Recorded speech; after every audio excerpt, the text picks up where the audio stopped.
सुंदर अशी मूर्ती इथे तयार करण्यात आलेली आहे। नमो बुद्धाय, जय भीम। आज आपण आलो आहे छत्रपती संभाजीनगर येथील भीमटेकडीच्या इथे बुद्ध विहार पाहण्यासाठी।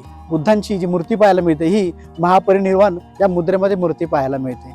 इथे साईडला आपल्याला तर लहान आकाराचं विहार देखील पाहायला मिळतं। पांढरी शुभ्र रंगाची गौतम बुद्धांची मूर्ती पाहायला मिळते।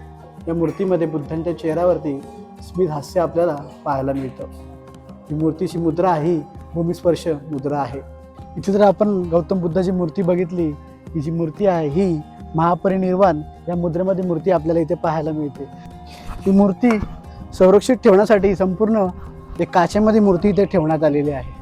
मूर्तीच्या पाठीमागे साईडला जर बघितलं आपल्याला धम्मचक्र पाहायला मिळतो। हे धम्मचक्र आपल्याला भारताच्या झेंड्यावरती देखील आपल्याला पाहायला मिळतं। महापरिनिर्वाण मुद्रेमध्ये ही जी मूर्ती आहे हे बघा, बुद्धांनी इकडे डोकं ठेवलेलं आहे आणि डोक्याच्या बाजूला बुद्धांचा उजवा हात इथे पाहायला मिळतो। बुद्धांच्या उजव्या हातावर जर आपण बघितलं, 5 बोटांवरती आपल्याला धम्मचक्र पाहायला मिळतं।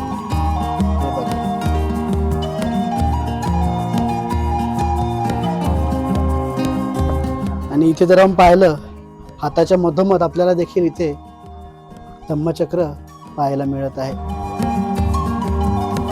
मूर्ती आपण बघू शकतो किती लांबीला मूर्ती आहे। पण इथून जर बघितलं पायापासून तर बुद्धांच्या डोक्यापर्यंत जवळजवळ लांबीला ही मूर्ती 40 फूट आपल्याला दिसून येते। मूर्तीची जर हाईट बघितली, ही हाईट आहे ही 10 फुटाची हाईट आहे। मूर्तीच्या डाव्या साईडला जर बघितलं, इथे आपल्याला बोधिवृक्ष पाहायला मिळतो। या बोधिवृक्षाखाली आपल्याला गौतम बुद्धांची लहान आकाराची मूर्ती इथे पाहायला मिळते।